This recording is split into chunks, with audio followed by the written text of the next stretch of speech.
नमस्कार, मैं हूं प्रशांत कुलश्रेष्ठ और हम इस समय मौजूद हैं भारतीय जनता पार्टी के ब्रज क्षेत्र कार्यालय पे।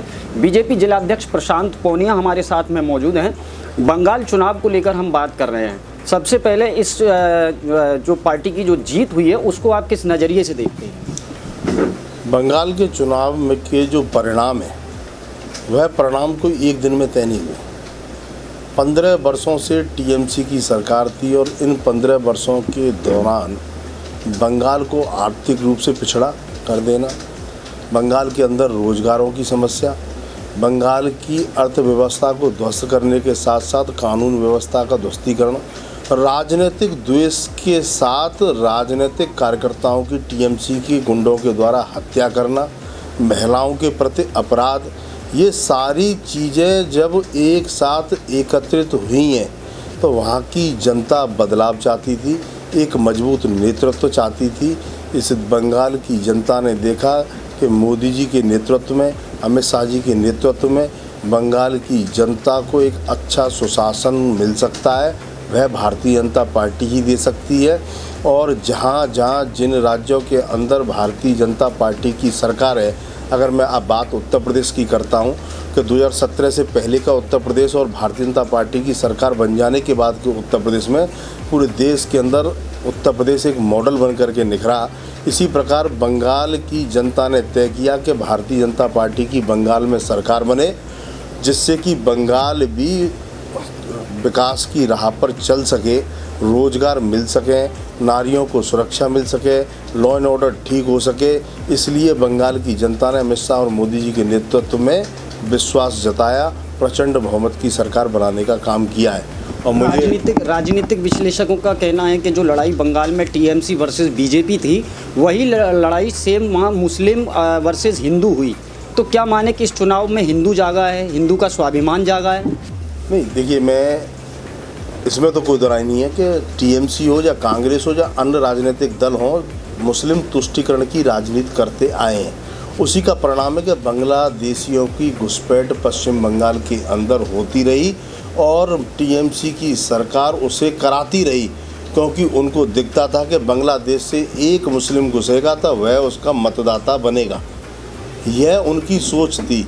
ठीक, बंगाल का स्वरूप अगर टीएमसी और कम्युनिस्टों से पहले का स्वरूप देखें, आज़ादी से पहले का स्वरूप देखें, बंगाल ने वो धरोहर देश को दी। और मैं कह सकता हूं कि आज जब टीएमसी और कम्युनिस्टों की सरकार जब से रही, बंगाल के दृश्य को ही बदलने का काम इन लोगों ने किया है।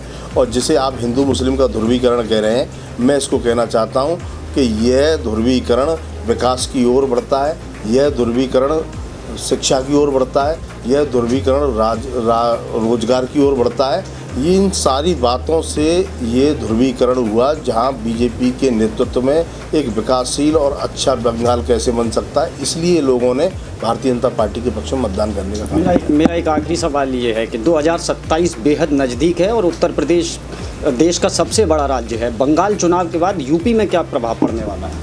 देखिए, आज यूपी ही नहीं, बंगाल के चुनाव के परिणाम पूरे देश भर के अंदर है। पूरा देश के लोग टकटकी लगाए हुए थे कि इस बार बंगाल के अंदर क्या होने वाला है।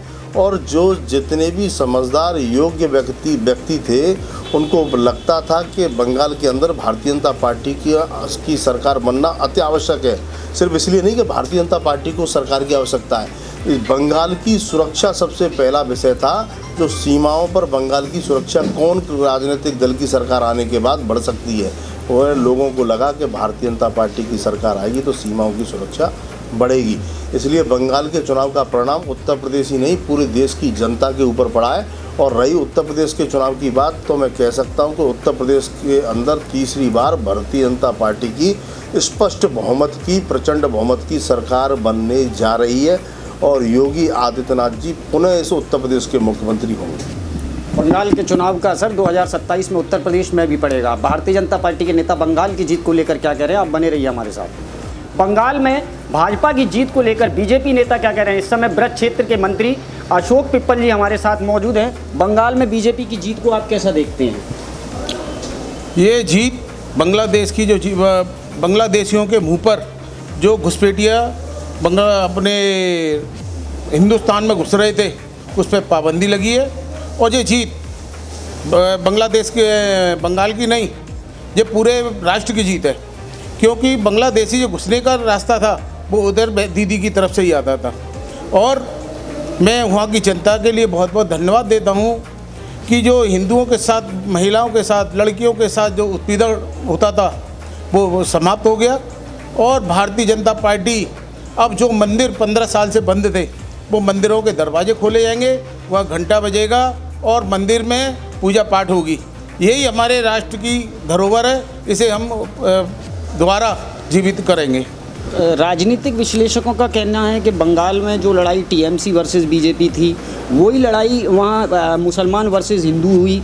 तो क्या मानते हैं कि इस बार जो चुनाव हुआ बंगाल में, उसमें हिंदू जागा, हिंदू का स्वाभिमान जागा है? नहीं, ऐसा कुछ नहीं है। मुस्लिम महिलाओं ने और हमारे भारतीय जनता पार्टी का सहयोग करा है। उनको मालूम थी कि महिलाओं को जो उत्पीड़न होता था वो उससे निकलने का काम किया है। बंगाल की जीत को लेकर बीजेपी नेताओं का सीधा सीधा कहना है कि बंगाल में ये बीजेपी की जीत नहीं, बल्कि बंगाल में महिलाओं के उत्पीड़न की जीत है, बंगाल के उन लोगों की जीत है जिन्होंने वहाँ पर शोषण किया है। बंगाल में किस तरीके से चुनाव को देखा जा रहा है, इसको लेकर बीजेपी नेता क्या कह रहे हैं, आप लगातार हमारे साथ बने रहिए।